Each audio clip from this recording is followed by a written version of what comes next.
Welcome to the brand new lecture module, and you're almost finished with the class. So congratulations, you just really have about 1 or 1.5 modules to go after this one, and you'll be on your way to making an A for the semester. So in this lecture module, we're going to talk about another type of standard, and this standard is called an internal standard. So this is something completely different than standard addition that you have just previously completed. So internal standard is something completely different. And there's a reason that we do it, and we're going to talk about the reasons that we would perform or introduce an internal standard to a method, and then talk about how to actually do calculations with them. All right? So an internal standard, first and foremost, it is a type of standard, right? So a standard is a known amount and a known identity. So that means that you have deliberately put it in there yourself, just like the standard addition. You deliberately put in a specific compound with a specific amount into a volumetric flask. The same thing's going to happen with internal standard. You are going to put it into the sample. You know what's there. You know how much is there. So that way we can do calculations with it in the very end. However, internal standards are handled a little differently than standard additions. All right, internal. Internal basically means within.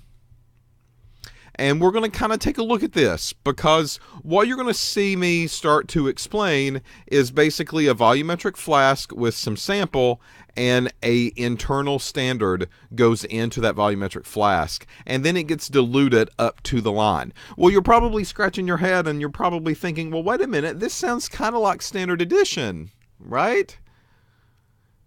We have injected a standard within the sample. Isn't that what standard addition was? It was. Yes, you're correct. But internal standards focus on something completely different. And internal standards after this deviate greatly from the standard addition process. Okay, so first, let's talk about how to make a set of internal standards.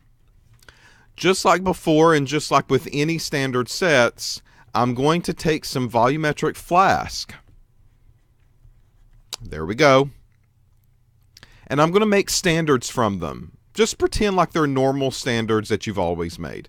Standard 1, standard 2, standard 3, and then standard 4.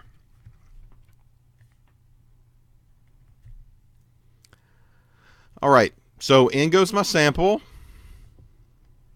I don't dilute up to the line yet, because when I dilute up to the line, there's no room for my internal standard anymore, right? So step number 1, you add your standard amounts.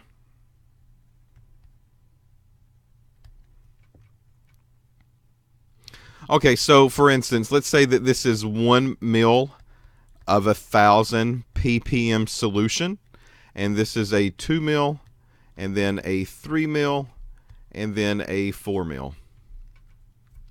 Just pretend again that you're making standards for a calibration curve. That's all that you're doing here in this step. So you add the proper standard amount. 1, 2, 3, and 4 mils. Whatever the standard preparation is going to tell you, that's what you add. Okay, then after I add each one of my standards, because I'm making a set,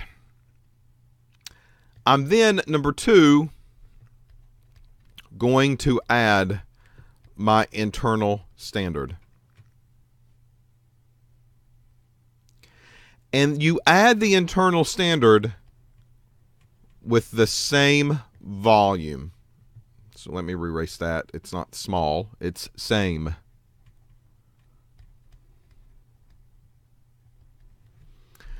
So I don't really care what my internal standard is right now. I'm just going to label it as an internal standard. We'll talk about the proper internal standards and why you would choose them in a different video.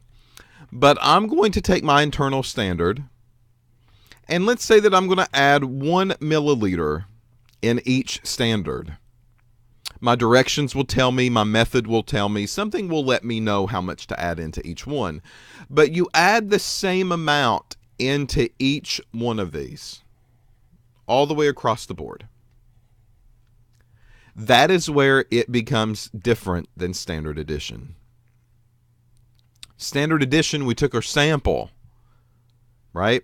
And we added a little bit of standard to it, and then took another sample, added more standard, took another one, added even more, and took another one and added even more.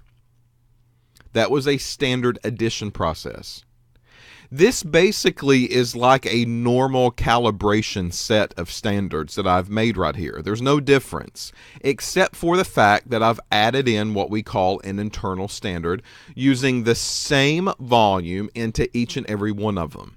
So I'm going to just say 1 milliliter gets added on into each flask.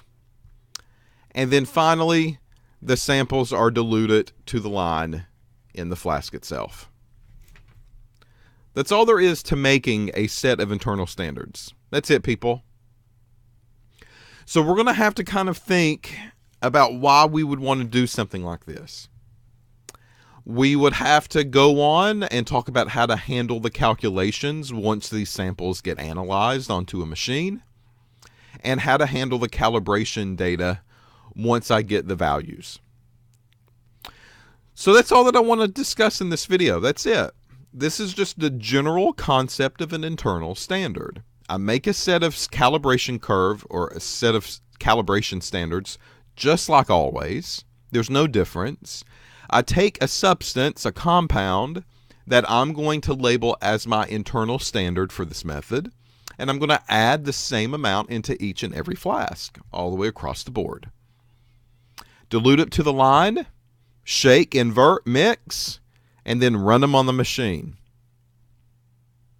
Not very complicated, not difficult, but there's a reason that we do this.